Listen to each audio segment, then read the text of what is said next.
শিৱসাগৰত শেহতীয়াকৈ দেখা গৈছে যে এটা সংঘৰ্ষমূলক এটা সাম্প্ৰদায়িক বাতাবৰণ সৃষ্টি কৰিব খোজা হৈছে আৰু সেই গোটেই বাতাবৰণটো শিৱসাগৰৰ মানুহে বুজি উঠিছে যে সেইটো হিমন্ত বিশ্ব শৰ্মা চৰকাৰখনৰ পৃষ্ঠপোষকতাতে গঢ়ি উঠিছে। হিমন্ত বিশ্ব শৰ্মাই তেওঁৰ নিজৰ কিছুমান বিশ্বস্ত মানুহৰ জৰিয়তে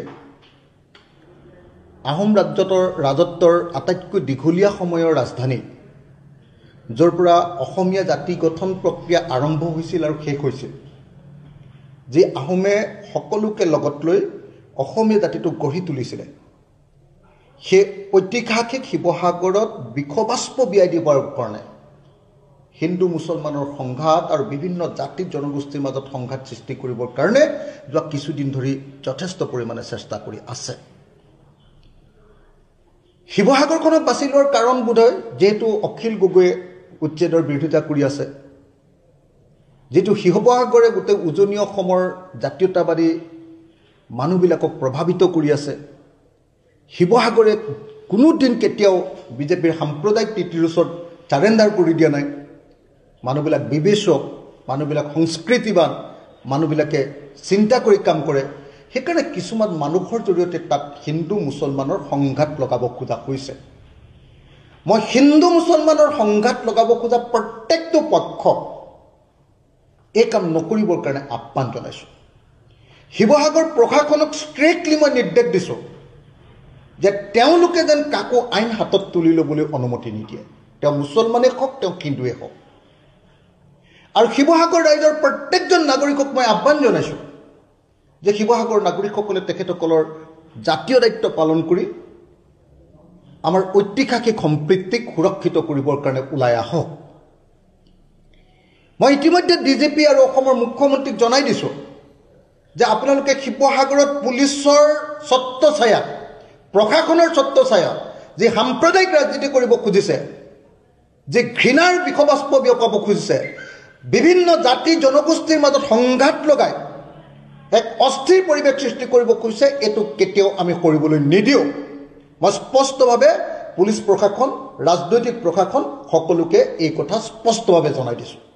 আৰু সেইকাৰণে মই এই মুহূৰ্তত প্ৰত্যেকজন শিৱসাগৰীয়ান মানুহক, শিৱসাগৰৰ প্ৰত্যেকজন নাগৰিকক বিনম্ৰভাৱে প্ৰাৰ্থনা জনাইছোঁ, আপোনালোকে কেতিয়াও উত্তেজিত নহ'ব আৰু কোনো মানুহৰ সাম্প্ৰদায়িক কথাত আপোনালোকে কেতিয়াও উত্তেজিত নকৰিব। হিন্দু হওক, মুছলমান হওক, খ্ৰীষ্টিয়ান হওক, জৈন হওক, এই আটাইকেইটা জনগোষ্ঠী, আনকি শিখ জনগোষ্ঠীৰ মানুহো, শিখ সম্প্ৰদায়ৰ মানুহো আমাৰ তাত আছে। গতিকে কোনো পধ্যে যাতে এই জনগোষ্ঠী বা ধৰ্ম সম্প্ৰদায়বিলাকৰ মাজত সংঘাত হ'ব নোৱাৰে, তাৰ কাৰণে আমি প্ৰত্যেকজন শিৱসাগৰৰ সচেতন নাগৰিকে আমি চেষ্টা কৰিব লাগিব। সেইকাৰণে এই মুহূৰ্তত মই শিৱসাগৰত ঘটি থকা ঘটনাবিলাকক লৈ উদ্বেগ প্ৰকাশ কৰিছোঁ। এই কামবিলাক যে চৰকাৰৰ ছত্ৰছায়াতে সংঘৰ্ষমূলক পৰিস্থিতি এটা সৃষ্টি কৰিবৰ কাৰণে কৰা হৈছে, সেই কথাটো আপোনালোকৰ সন্মুখত ক'ব খুজিছোঁ। আৰু এই সময়ত প্ৰশাসনক সকীয়াই দিছোঁ, চৰকাৰক সকীয়াই দিছোঁ এই কাম নকৰিবৰ কাৰণে। আৰু লগতে সমগ্ৰ শিৱসাগৰবাসী ৰাইজে যাতে কোনো পধ্যে কোনো চেঙেলীয়া লোৱাৰ কথা মতে হিন্দু মুছলমানৰ সংঘাতত জঁপিয়াই নপৰে, তাৰ কাৰণে মই সকলোকে আহ্বান জনাইছোঁ। মই কোনো সংগঠনৰ কথা ক'ব খোজা নাই, কিন্তু যি মানুহে বিজেপি আৰু RSSৰ হিন্দু মুছলমানৰ ৰাজনীতিত উঠা বহা কৰে, তেওঁ কেতিয়াও জাতিৰ কাৰণে ভাল কাম কৰা মানুহ হ'ব নোৱাৰে।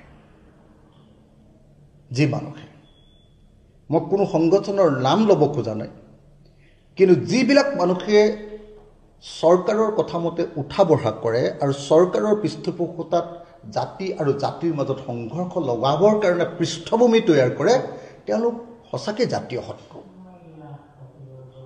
গতিকে মই প্ৰত্যেকজন শিৱসাগৰৰ ৰাইজক কোনো ধৰণৰ উত্তেজিত বক্তব্যত উত্তেজিত আৰু আৱেগিক নহ'বৰ কাৰণে সকলোকে মই আহ্বান জনাইছোঁ। আৰু হিন্দু মুছলমান সকলো ৰাইজকে ক'ব খুজিছোঁ যে কাৰো কথাত আপোনালোকে কেতিয়াও, কোনো পক্ষই কেতিয়াও কোনো উত্তেজনামূলক কাম, সংঘাতমূলক কাম, সংঘৰ্ষমূলক কাম, শিৱসাগৰৰ ঐতিহাসিক আহোম ৰাজত্বৰ সেই শিৱসাগৰৰ অসমীয়া জাতি গঠনৰ সেই পৃষ্ঠভূমি তৈয়াৰ কৰা সেই শিৱসাগৰৰ পৰা যাতে সদায় সম্প্ৰীতিৰ বাতাবৰণহে সৃষ্টি হয়, কোনো সংঘৰ্ষ, কোনো উগ্ৰ উত্তেজিত সাম্প্ৰদায়িক বক্তব্যই যাতে আমাক প্ৰভাৱিত কৰি সংঘাতলৈ লৈ যাব নোৱাৰে, তাৰ কাৰণে মই সকলোকে আহ্বান